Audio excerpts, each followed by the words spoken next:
Hey everyone, let's talk. Oh my God.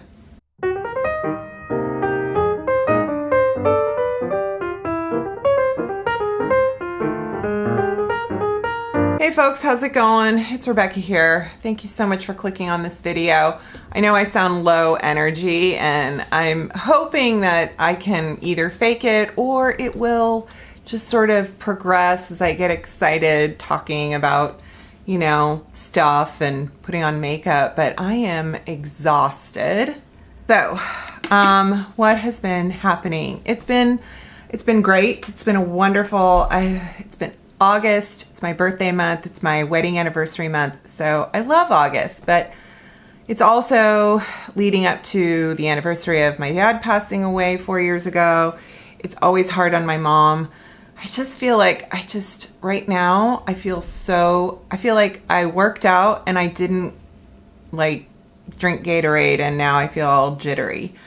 So maybe I need to drink Gatorade. I had my IUD replaced yesterday at my doctor's and that was a lot. It's not my first one. It's actually my third one, but it just absolutely zapped me of all.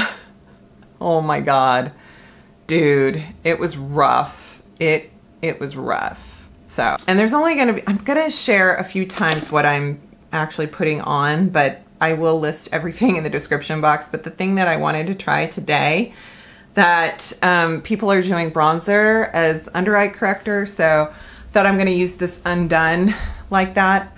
Whew, yeah, so I think what I want to talk about is just sort of menopause and what upsets me in the community of influencers in terms of menopause, what scares me in the world of medical agency for your women's bodies and politics. If you disagree with me on some of these fundamental things, then I don't say anything. I'm not here to preach to you. I'm not here to admonish you. I'm here to speak from experience. I'm here to hopefully broaden horizons that may otherwise find this topic mysterious or taboo, or honestly don't fully understand it. I also try to come from a actual medical doctor standpoint, bodies of data and clinical trials that have firmly and vigorously tested things versus supplements and kind of lifestyle brands. So menopause. I'm 52 years old. I'm in perimenopause. The way you can tell if you're in perimenopause or menopause is when your body has completely, just stopped doing all the things of, your reproductive era. And when you're in perimenopause, you can tell these things are starting. But if you get any symptoms that resemble a period, whether it's cramping, spotting, bloating, stuff like that, breast tenderness, then it's kind of like, oops, you start over in terms of you're not in menopause yet. So it's really when you're a 1 year symptom free. And I thought I was kind of heading that way. And then the other day I was like, what the heck? And it totally felt like I had my period. And I'm like, oh my God, are you kidding me? So technically I am not menopausal, I am perimenopausal. And when I was in my 40s, and I've been diagnosed with endometriosis since my 20s, but I know I had it in my teens. And that's so typical, where it takes like 10 years to get a proper diagnosis, which that's what happened to me. And I got a IUD in my 40s because I had an ultrasound that determined I had an ovary that was stuck to my uterus. Ovaries are supposed to float. They are not supposed to be sort of cemented anywhere. And when they are cemented like that, it causes incredible pain. And I got the Mirena IUD because of the progesterone release. And what it does is it helps shrink tissue that can cause endometrial growths outside the uterus. And it helped. It helped a ton. My pain went away and my periods went away and I felt so good. And that was great. And then I started getting perimenopause symptoms like hot flashes, etc. a couple years ago. And my doctor put me on estrogen patches. And estrogen patches are great because they are dosed specifically. We are not talking vitamins here where you don't know the dose. It is not FDA cleared. Black cohosh, maybe you're taking it and you feel better, but it also has been linked to liver ailments, you know. And also, what's your dose? There's no clinical trials. No one knows what to take. So with estrogen, you know how much you're getting and you know how much your dose should be. Now, what they failed women in the 80s and 90s is they just gave estrogen, which is what happened to my mom. So estrogen alone in your hormone therapy for menopause, perimenopause can cause cancers like uterine cancer. My mom got uterine cancer when she was 60. So progesterone with estrogen is what balances the two, gives your body that benefit of feeling like you're not just plummeting into an abyss of misery, but also preventing cancer. And when I talk about being kind of anti-supplement, I take supplements. I am not anti-supplement. I'm anti-supplement when it comes to influencers, even doctors, who think that just because that there's stuff out there that anecdotally can help with symptoms, that they're selling them to you. And if it keeps you from actually getting medical help, medical diagnosis, you know, you're sort of doing it on your own, then I really feel like that's a disservice, because there is nothing that maintains the integrity of those influencers. They can say whatever they want and there is no law. They're the FDA. So I even, when you guys talk to me about other doctors out there that are like menopause specialists, but they also sell supplements, it leaves a bad taste in my mouth, because it's one thing when a doctor writes a book, and that's fine, and I get that they promote their book, they go on book tour, but when a doctor is selling supplements,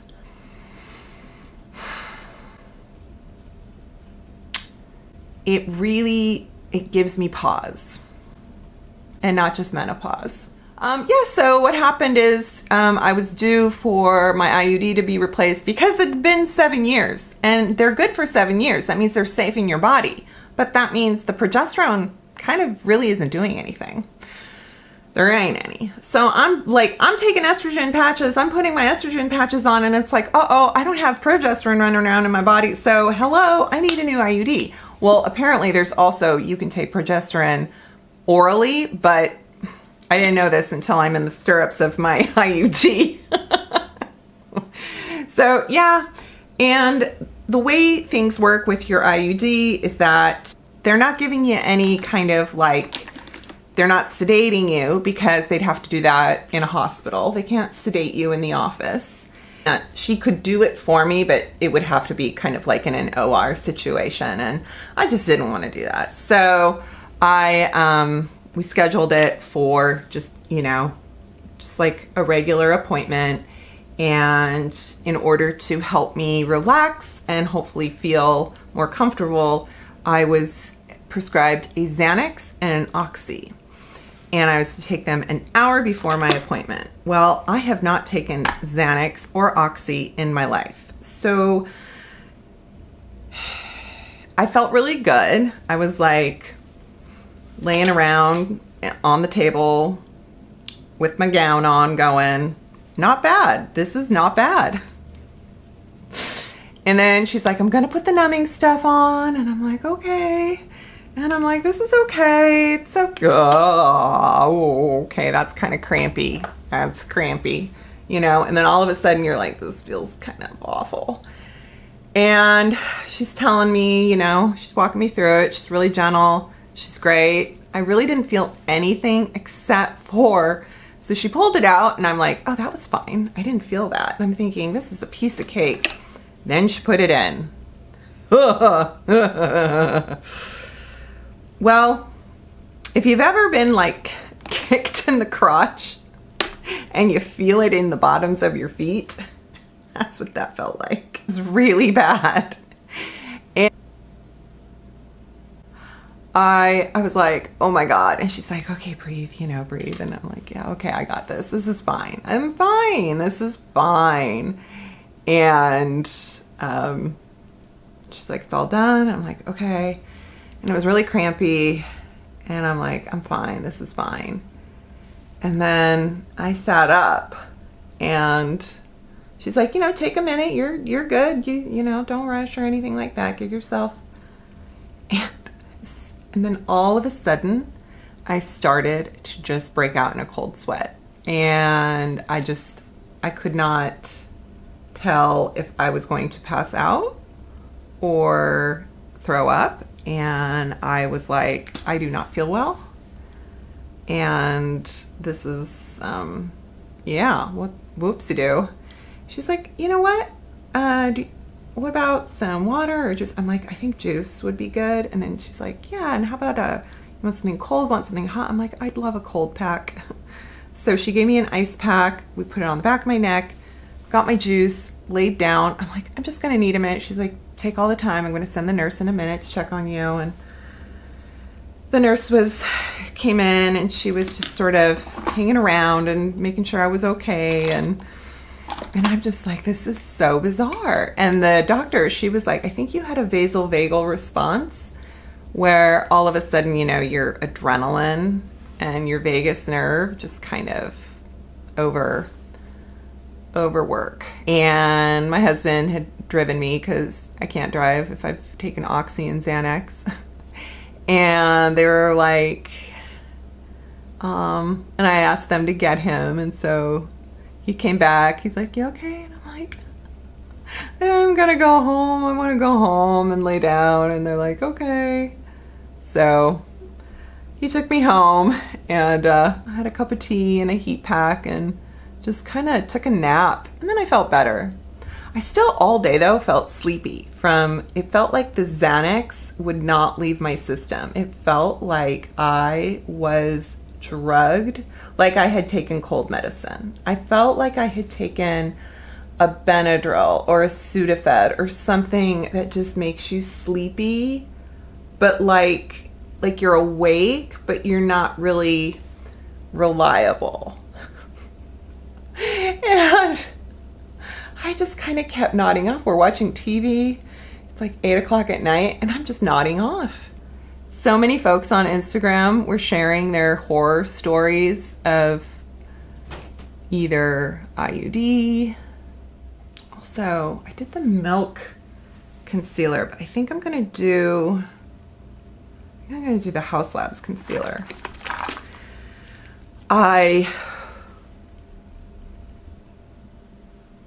And here. I lost my train of thought. Oh, you're sharing your horror stories of different gynecological procedures without any pain management at all. In 2013, I think, 2013, 2014, I had a uterine biopsy and a sculpotomy, which is where they take a chunk from your cervix and they take a chunk from your uterus. No pain management. Yeah.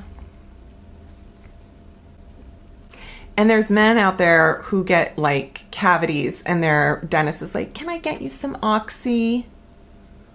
Oh my God, it drives me crazy. My poor mom, she had a horrific experience in the 2000s. In 2002, she got radiation for uterine cancer, and it was a radioactive metal rod inserted for 24 hours. No pain management. No Xanax. No, just laying still on a hospital bed. And she still talks about it. She's, you know, she still talks about it like she shudders. It was horrible. We couldn't visit her because she was radioactive. It was awful. I think they've changed that method. But yeah, like I can't even imagine it. Oh, so if we're going to talk about like politics and reproductive health care, the fact is that women's health has not been studied much at all in the scope of, well, compared to men. Like we've not studies when it comes to clinical trials of like medication dosage,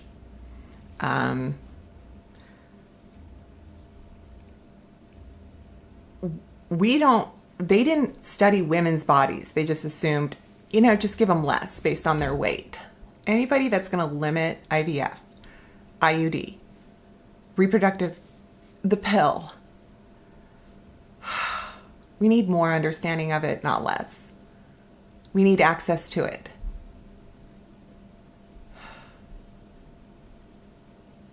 So, yep. I'm very passionate about that.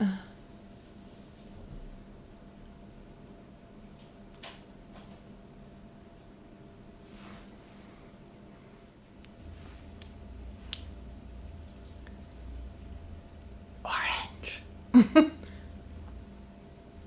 Just you wait.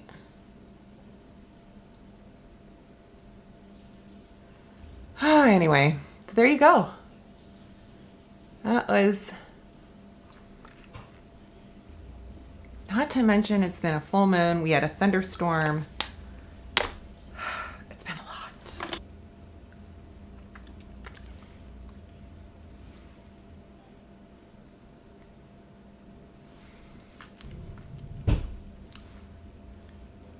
Why does orange look so good? I love orange.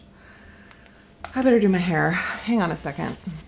All right, friends, I am going to sign off, but that has been my experience for the last week or so and yesterday, and let me know. Let me know. I don't know if I wanted you to tell me your horror stories, but I'm here. I'm here for compassion. I'm going to put a couple links in the description box that are fact-checking, good resources. That's all. Take care. I'll see you next time. Bye.